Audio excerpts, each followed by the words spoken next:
క్రీస్తునందు సహోదరి సహోదరులారా, ప్రభువైన యేసుక్రీస్తు నామములో హృదయపూర్వక వందనాలు. ముందుగా ఇంత మంచి సమయాన్ని ఇచ్చిన తండ్రి అయిన దేవునికి ప్రభువైన క్రీస్తు ద్వారా కృతజ్ఞతాస్తుతులు చెల్లిస్తున్నానండి. అందరూ బాగున్నారండి. వాక్యం చదువుకొని ప్రార్థన చేసుకున్న తర్వాత పాఠంలోనికి పోదామండి. మార్గం రాసిన సువార్త 1వ అధ్యాయం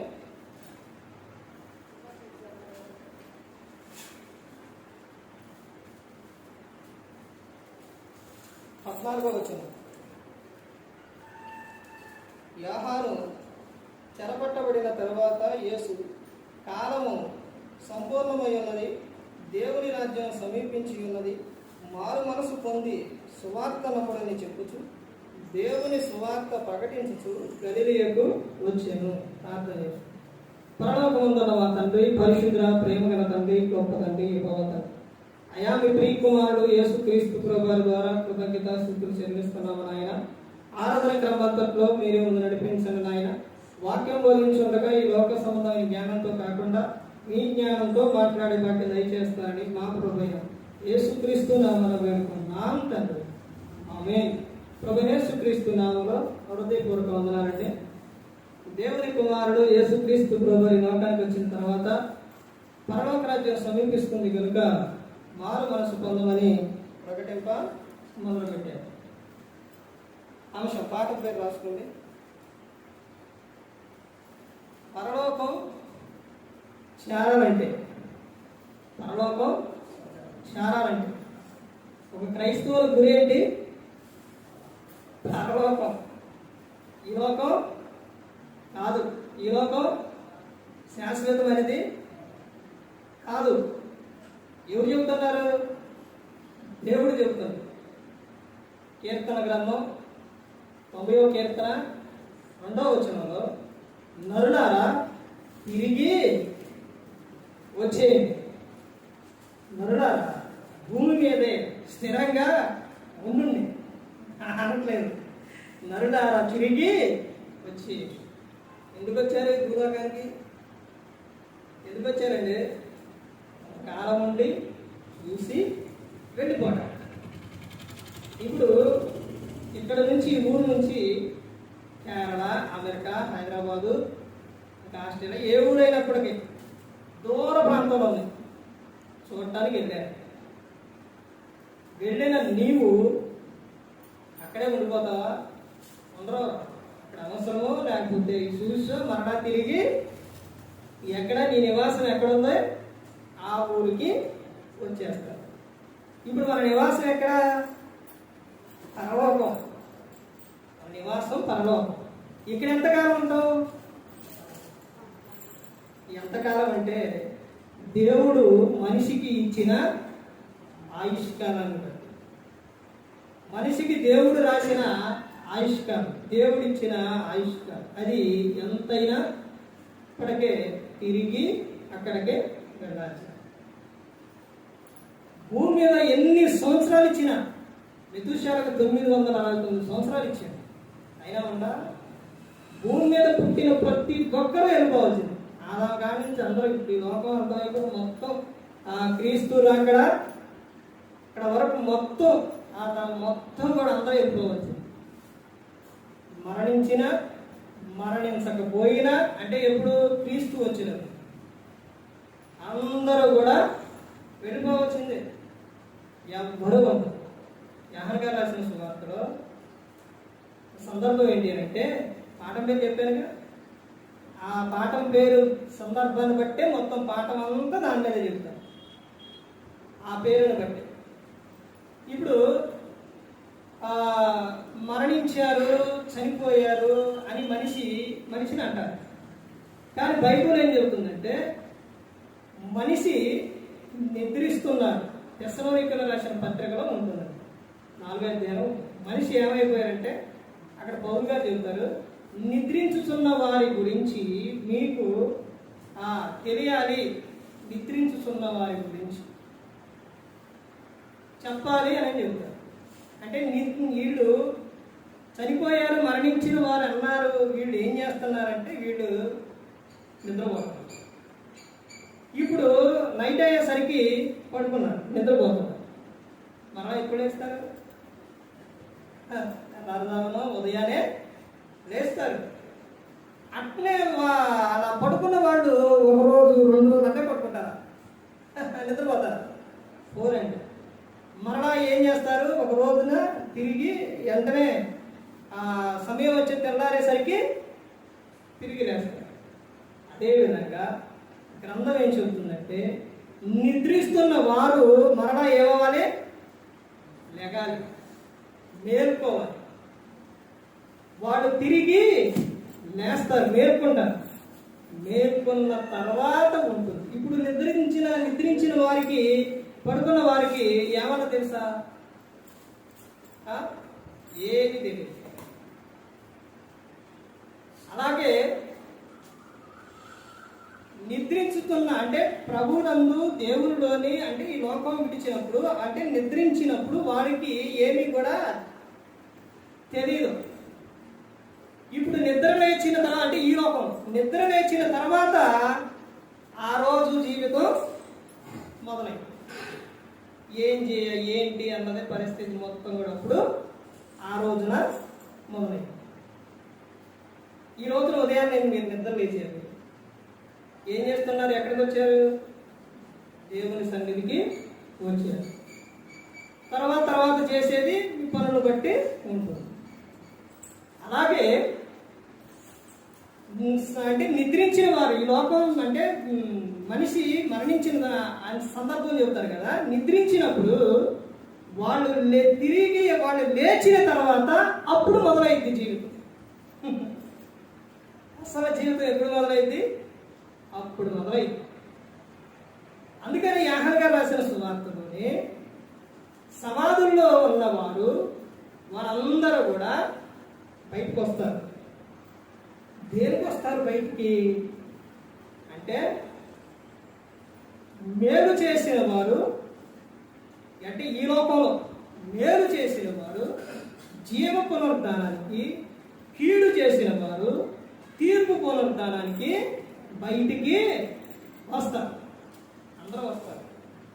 దేవుడు పక్షపాతి అనేక మంచివాళ్ళ మీద, చెడ్డవాళ్ళ మీద, అందరి మీద వర్షం కురిపిస్తారు, వెలుతురు ఇస్తారు, అందరికీ పంటలు ఇస్తారు, అందరినీ కాపాడుతుంది. ఆయన పక్షపాతం అనేది లేదు.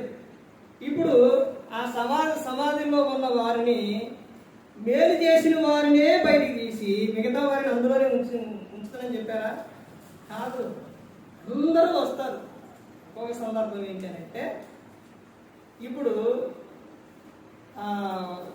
కాల్చిన లేకపోతే సమాధి చేయబడిన ఈ సముద్రంలో కలిపిన ఇవన్నీ కూడా క్రీస్తు రాకడప్పుడు ఆ దేహం అనేది అయ్యి అలా గొప్ప చెబుతాయి.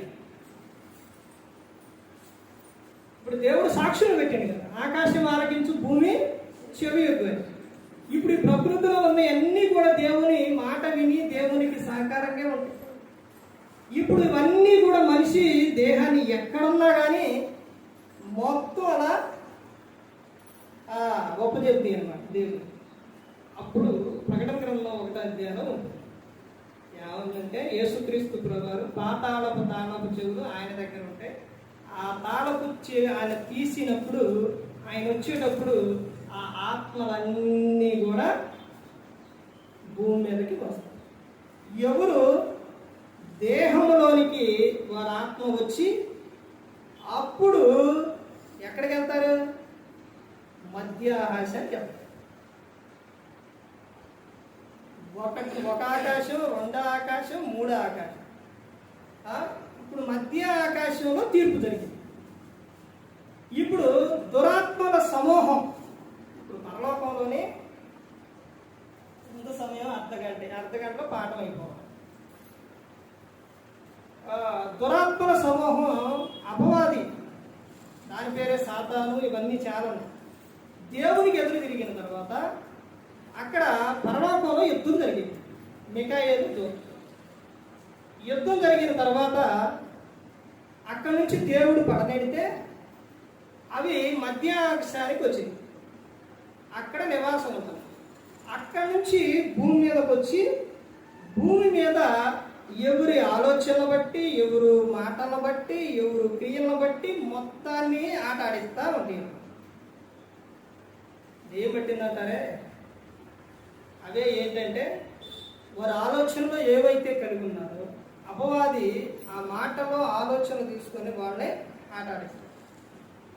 ఇప్పుడు అక్కడి నుంచి భూమి మీదకి వచ్చి వాడు చేస్తున్న ప్రయత్నం. ఇప్పుడు మరి అక్కడే తీర్పు జరగాలి కాబట్టి ఇప్పుడు ఇవన్నీ కూడా అంటే మనుషులందరూ అక్కడ మధ్యాకాశానికి వెళ్ళిపోయినప్పుడు యేసుక్రీస్తు ప్రభువు అక్కడికి వస్తారు. ఎలా వస్తారు? గొర్రెపిల్లలాగా స్వభావంతో అనుకున్నారా? అయిపోయింది అది. గొర్రెపిల్ల స్వభావం అయిపోయింది.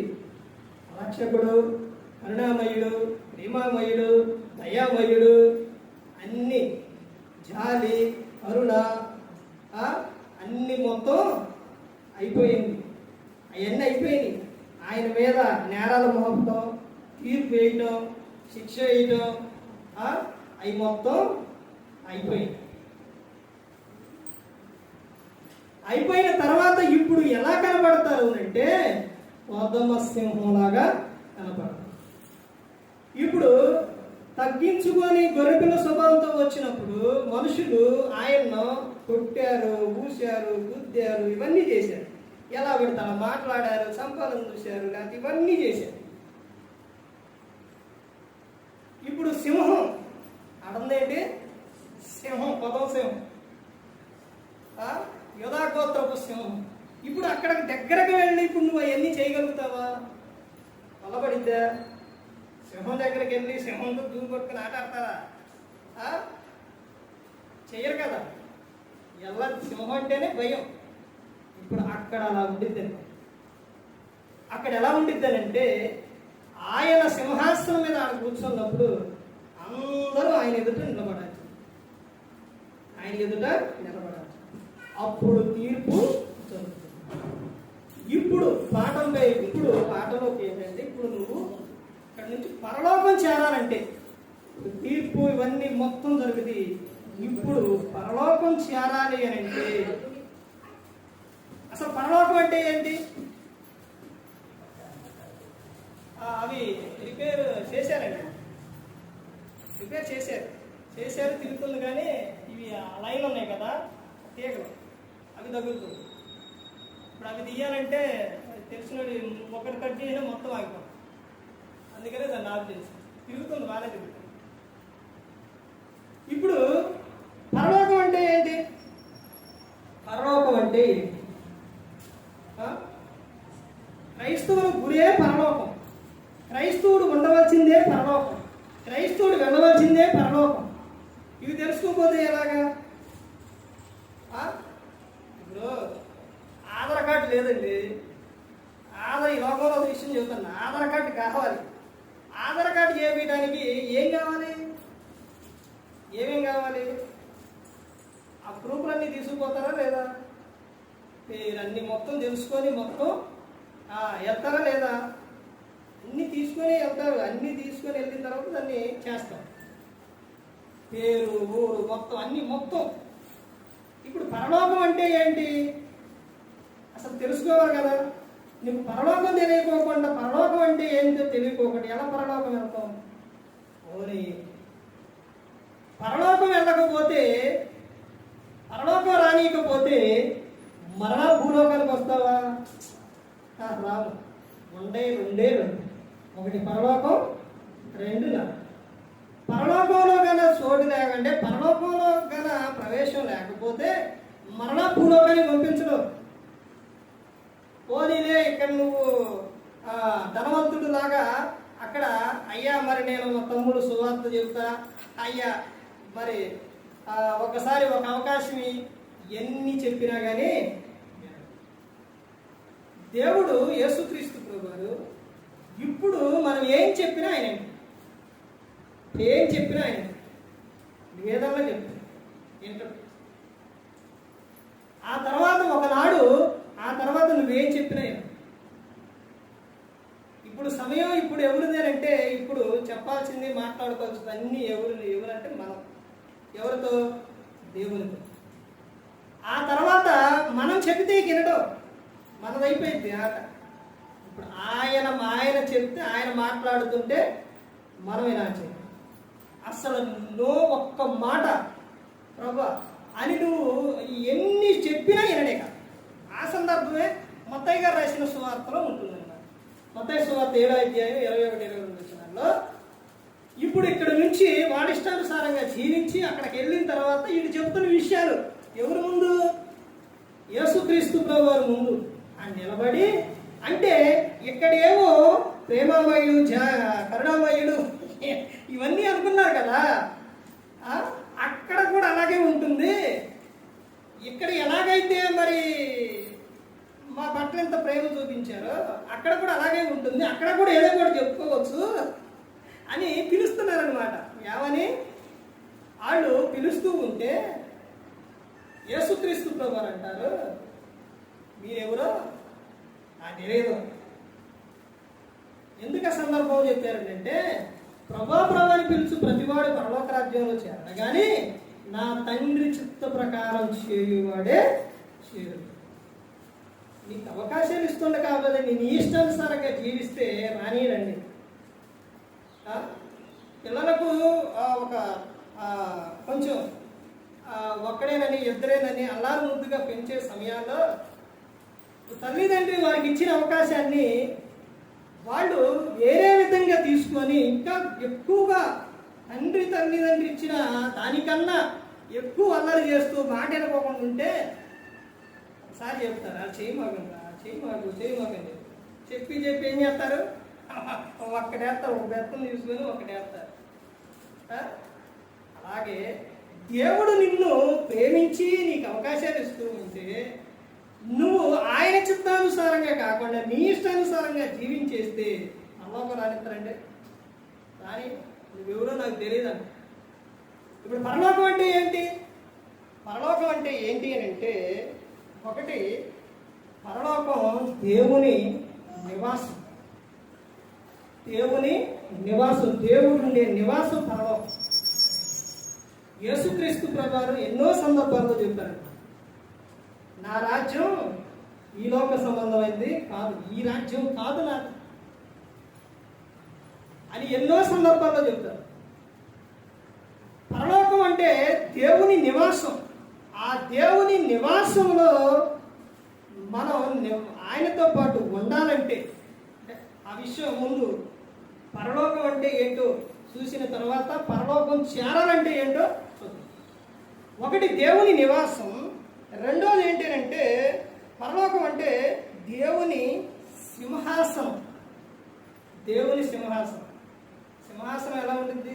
అసలు సింహాసనం ముందు నుంచోని చూడాలంటేనే అసలు మన తరక అడ్డీ తిరగదు, అట్నే చూడబుద్ది, అంత బాగుంటుందండి. బంగారం, ఆయన సింహాసనం నీల రంగు ఎక్కువ. అందుకనే క్రైస్తవుల్లో మరి ఎక్కువ సేవకులైనా క్రైస్తవులైనా వాక్యం వినేవాళ్ళు అంటే అందరూ వింటున్నారు, దాన్ని పాటించేవారు, తర్వాత వాక్యం చదివేవాళ్ళు ఎక్కువ ఏ కలర్స్ వాడతారు అంటే 3 కలర్స్ వాడతారు ఎక్కువగా. ఏంటయ్యి?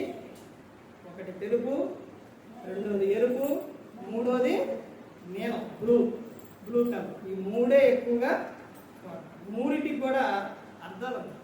ఇప్పుడు అక్కడ వచ్చేసి ఒకటి మొత్తం తెలుపు, తర్వాత ఆయన సింహాసనం ఎలా ఉంటుందంటే ఆయన కూర్చొని నీలం.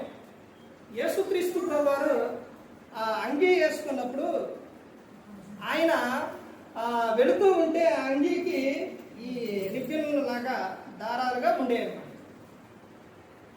యేసుక్రీస్తు ప్రభువారు అలా వెళ్ళేటప్పుడు రక్తస్రావం కలిగిన ఆమె స్త్రీ వెళ్ళి ఆయన అంగీ అలా మొట్టంగానే ఆమె రక్తధార కట్టిందంటే అవి అలా ఏలాడుతూ ఉండేవి అన్నమాట. ఇవన్నీ కూడా ప్రతి ఒక్కటి కూడా మనం గ్రంథం చదివితే తెలుస్తుంది. ఒకటి దేవుడు నివాసం పరలోకం, రెండోది దేవుని సింహాసనం పరలోకం, మూడోది ఏంటి అని అంటే పరలోకం అంటే పరిశుద్ధుల గృహం. పరిశుద్ధుల గృహం అంటే భూమి మీద పరిశుద్ధులుగా నివసించే వారి వారికి పరలోకంలో ఏముంది? అక్కడ గృహం ఉంది. యేసుక్రీస్తు ప్రభువు చెబుతారు శిష్యులతో, నేను ఇక్కడి నుంచి వెళ్ళేది ఎందుకనంటే మీకు స్థలం సిద్ధపరచడానికి వెళుతున్నాను అని చెప్తారు. పరిశుద్ధుల గృహం, పరిశుద్ధులు ఉండే నివాసం పరలోకం అంటే. అందుకనే మారు మనసు పొందండి, పాపక్షమాపణ, బాప్తిస్మం తీసుకోండి, పరిశుద్ధులుగా ఉండండి అని చెప్పేది. నేను పరిశుద్ధుడును కనుక మీరు కూడా పరిశుద్ధులుగా ఉండాలి. పరిశుద్ధత లేకుండా ప్రభువుని చూడలేరు. క్రీస్తు ఎలా ఉండాలని అంటే, క్రైస్తవుడు ఎలా ఉండాలంటే ప్రతి ఒక్కరూ కూడా వీళ్ళు ఎవరు, మా సంఘం అంటే ఎవరంటే వధువు, వరుడు ఎవరనంటే యేసుక్రీస్తు ప్రభువు. ఇప్పుడు వధువు దగ్గరకి వరుడు వెళ్ళేటప్పుడు, ఈ లోకంలో వివాహం చేసేటప్పుడు అమ్మాయిని తీసుకొచ్చి అలా వరుడికి చూపించేటప్పుడు, ఇప్పుడు జాబ్కి వెళ్ళి వచ్చినా, పనికి వెళ్ళి వచ్చినా, బయటికి పని మీద వెళ్ళి వచ్చినా, రారా చూడటానికి వచ్చారు రాపా అని, ఇప్పటికే లేట్ అయిపోయింది అని తీసుకొచ్చి అమ్మాయిని అలా కూర్చోబెడతారా? కూర్చోబెట్టరు. కొంచెం లేట్ అయినా కానీ ఏం చేస్తారు? రెడీ చేసి చక్కగా తీసుకొచ్చి అక్కడ కూర్చోబెడతారు. ఎందుకు? వరుడికి నచ్చారు, అబ్బాయికి నచ్చారు కాబట్టి. అదేవిధంగా సంఘము వధువు క్రీస్తుకి నచ్చే విధంగా ఉండాలి. వరుడికి ఆయన పరిశుద్ధుడు, ఇప్పుడు సంఘం కూడా ఆ విధంగా ఉండాలి.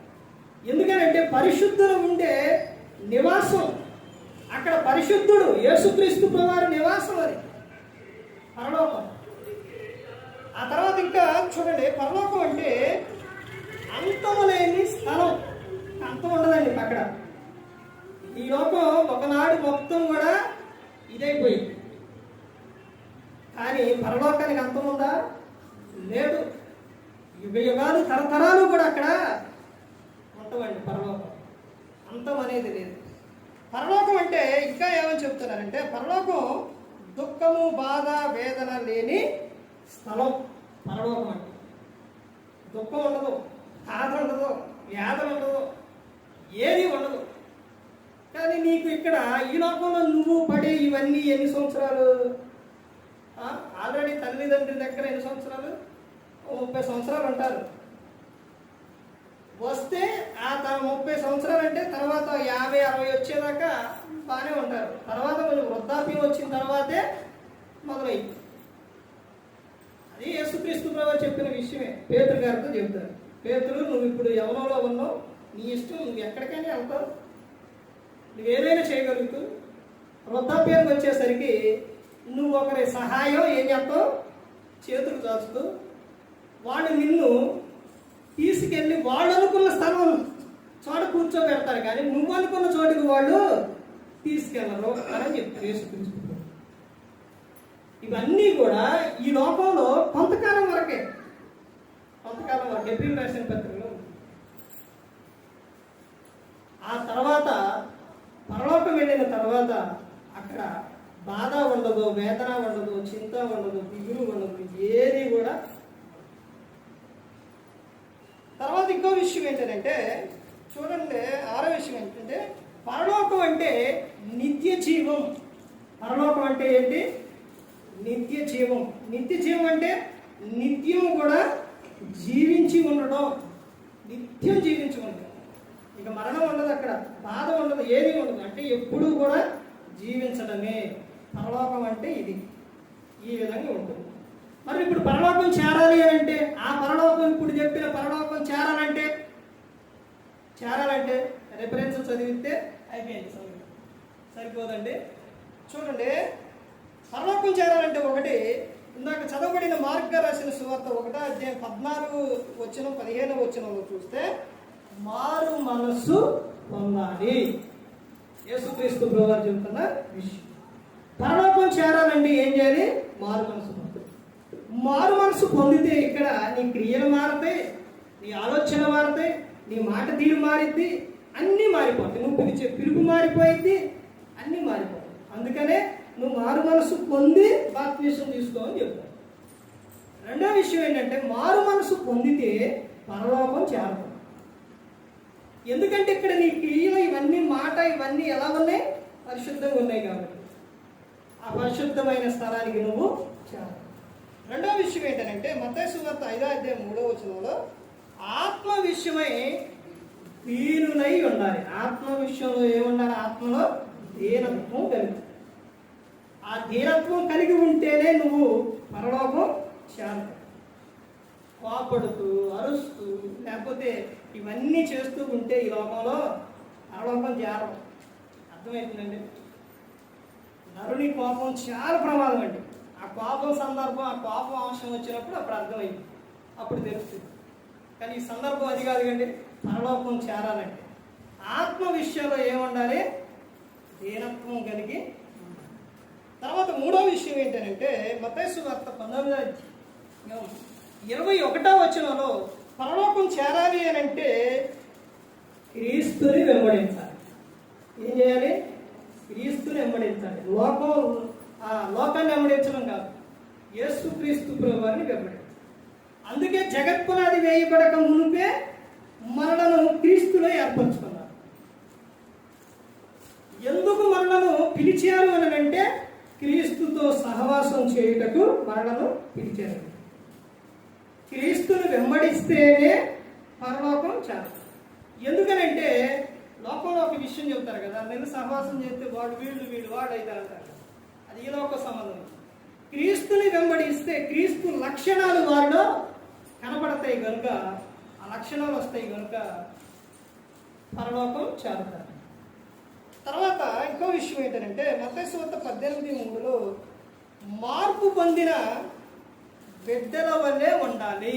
ఎలా ఉండాలంటే పరలోకం చేరాలంటే బిడ్డల వలె ఉండాలి. చిన్న బిడ్డ వలె ఉండాలి. పరలోక రాజ్యంలో గొప్పవారు ఎవరయ్యా, పరలోకం ఎవరు చేరతారయ్యా అని అంటే ఒక బిడ్డను తీసుకుని మధ్యలో నిలబెట్టి యేసుక్రీస్తు ప్రభువారు చెబుతున్న విషయం, మీరు మార్పు నొంది బిడ్డల వంటి వారైతేనే పరలోకం చేరతారు. చిన్న బిడ్డలో చూడండి, పగలుండవు, ద్వేషాలు ఉండవు, అసూయలు ఉండవు, కక్షలు ఉండవు, ఏమీ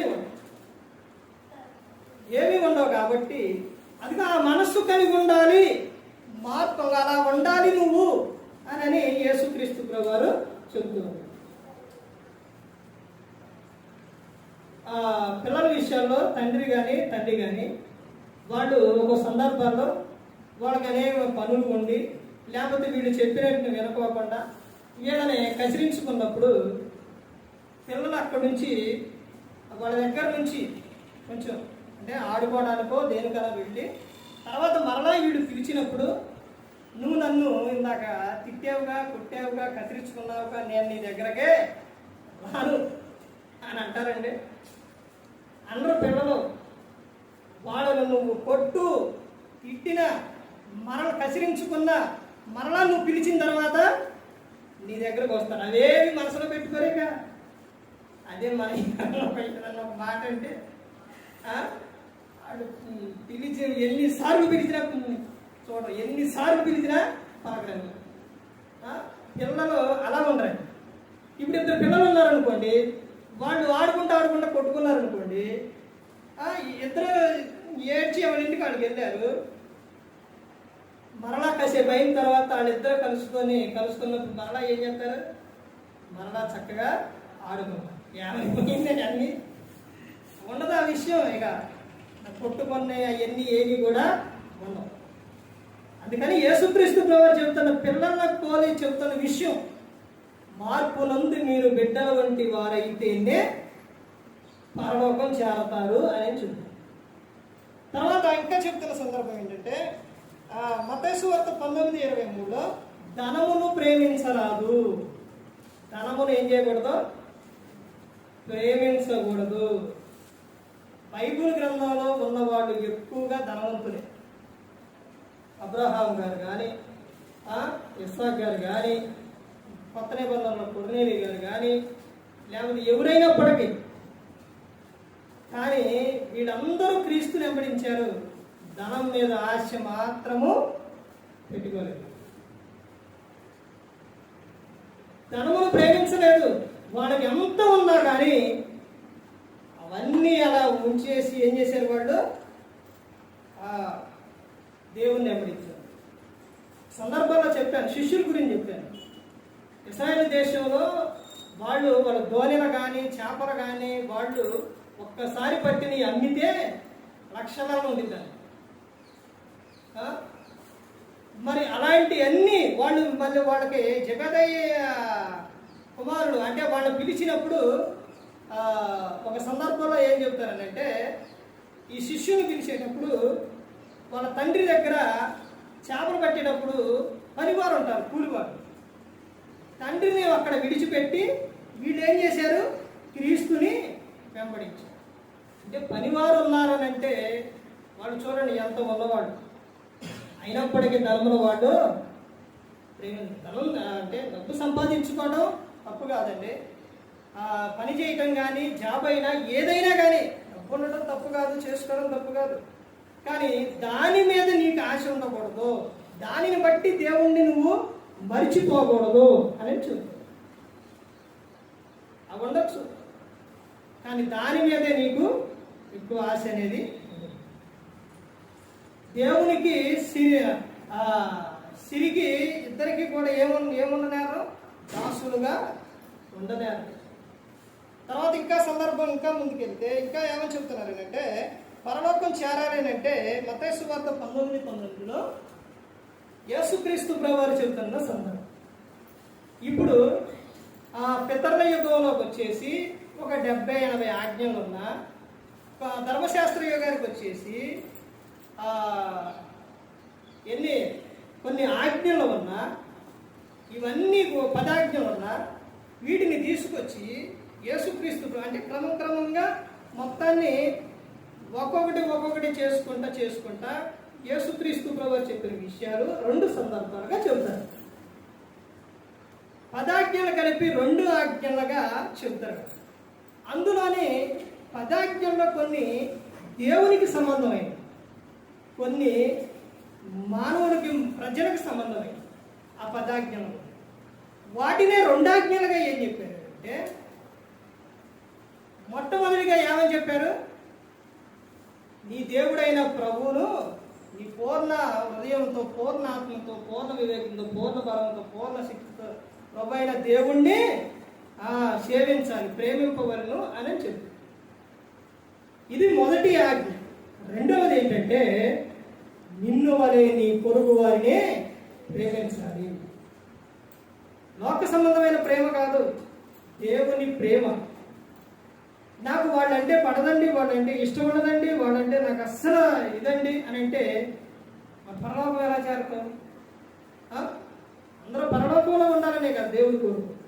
అందుకనే చెబుతున్నారు కదా, నిన్ను వలె నీ పొరుగు వారిని ఏం చేయాలి, ప్రేమించాలి, పరలోకం చేరాలి.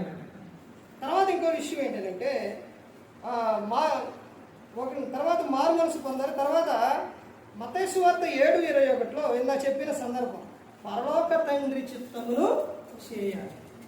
ఆయన చిత్త ప్రకారంగా, దేవుని చిత్త ప్రకారంగా చేస్తేనే పరలోకం చేరాలి. తర్వాత ఇంకొకటి ఏంటంటే, మత్తయి సువార్త 5:10లో నీతి నిమిత్తం హింస, నీతి నిమిత్తం జీవించేటప్పుడు నువ్వు హింస పడ్డప్పుడు, నీ హింస వచ్చినా, నిందలు వచ్చినా, ఏదొచ్చినా కానీ అది నువ్వు ఆనందంగా ఎంచుకున్నప్పుడు ఎక్కడికి వెళ్తావు, పరలోకం చేరాలి. ఈ సందర్భం అంటే ఈ విధంగా ఉంటేనే పరలోకం చేరతాం. దేవుడు చెప్తారు, స్పష్టంగా చెప్పారు ప్రతి ఒక్కటి కూడా. దేవుడు చెప్పిన మాట ఏ ఒక్కటి కూడా నిరర్ధకమయ్యి పోలేదు. ఆయన చెప్పినట్టు చేస్తేనే పరలోకం అనేది చేరాలి. అలా చేరాలి. నువ్వు ఎల్లప్పుడూ కూడా నువ్వు ఆనందంగా, సంతోషంగా ఉండాలని ఆయన కోరుకున్నారు. అందుకనే ప్రభువారు యేసుక్రీస్తు ప్రభువారు ఆ పరలోకాన్ని విడిచిపెట్టి ఈ లోకానికి వచ్చి మన కోసం అన్ని బాధలు అనుభవించి మన కోసం ఆయన తన ప్రాణాన్ని శిలువలో పెట్టి, ఎందుకనంటే ఆయనతో పాటు మనల్ని ఉండాలని ఆయన కోరుకున్నారు. అంతగా మనలను ప్రేమిస్తూ ఉన్నారు. నిన్ను తల్లి గర్భంగా పిండంగా ఏర్పడ్డ కానించి నిన్ను ముదిమి వచ్చు వరకు ఎత్తుకొని నేను ముద్దాడతానని చెప్తున్నాను. నిన్ను ఎటువంటి సందర్భాల్లో దేవుడు నిన్ను విడిచిపెట్టలా. దేవుడు విడిచిపెడితే ఎలా ఉంటుందో తెలుసండి? దేవుడు నిన్ను భ్రష్ట వలసకు అప్పచెప్తే ఎలా ఉంటుందో తెలుసండి? సౌలు జీవితం ఆనందం సంతోషం లేదు.